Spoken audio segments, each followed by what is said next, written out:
The South African National Taxi Council strike is affecting parts of Ekurhuleni. So it follows threats of a shutdown in Gauteng yesterday. It comes after officials from the Transport Department impounded 17 taxis for offences which include unroadworthy vehicles.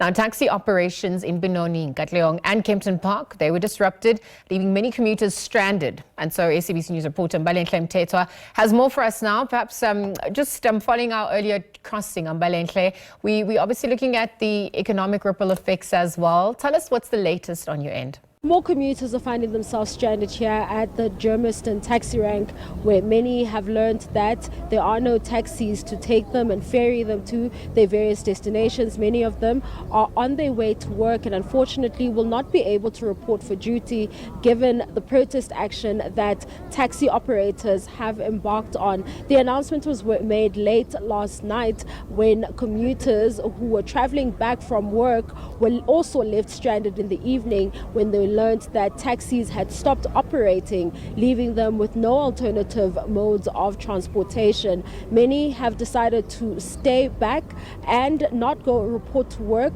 but some have tried to report to work, and one of them is the person we're going to speak to right now. Thank you so much for taking the time to speak to us. Talk to us about what time you arrived here and what other alternatives do you have at this point? Since ngifike lapha ay 4 o'clock ekseni, I thought ukuthi sizothola ama-taxi since bebasithembisile ukuthi today ekseni ama-taxi azoba asebenza. Then mangifika ngathola i-taxi e-rank empty. Then I'm so scared ukuthi kena ngi-request i-Uber cause kungayenzeka ukuthi ama-taxi association balwe nabo or kube ne-violent shooting or in everything, so ngingalimala lapho, so rather to save myself than to risk my life yami.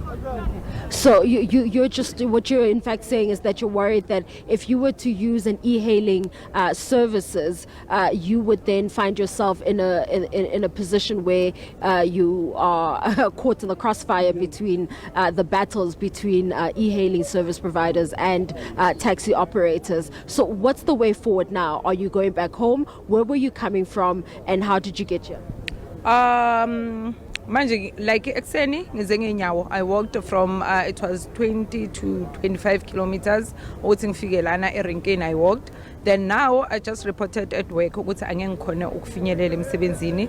Then they send me back ukuthi ngihambe ngendlini. Then I'll see on Monday mangiphume ema-offini ukuthi situation izobe njani la erenkeni. Okay, thank you so much. There you have it, one of the commuters stranded here saying that they walked for 25 kilometers to get to this taxi rank where they have waited in the hopes that the taxi operators would resume operating and they would be able to make it to work. Very understanding manager who she says she has informed that she's unable to come in and report for duty today, and she is going to be walking for another 25 kilometers back home. However, the biggest issue that she has raised is the concern for her safety, saying that while e-hailing services are an option, they are worried that they might end up getting caught in the crossfire or in the battle or the fight between e-hailing services and taxi drivers if they do get or order an Uber or an e-hailing service really.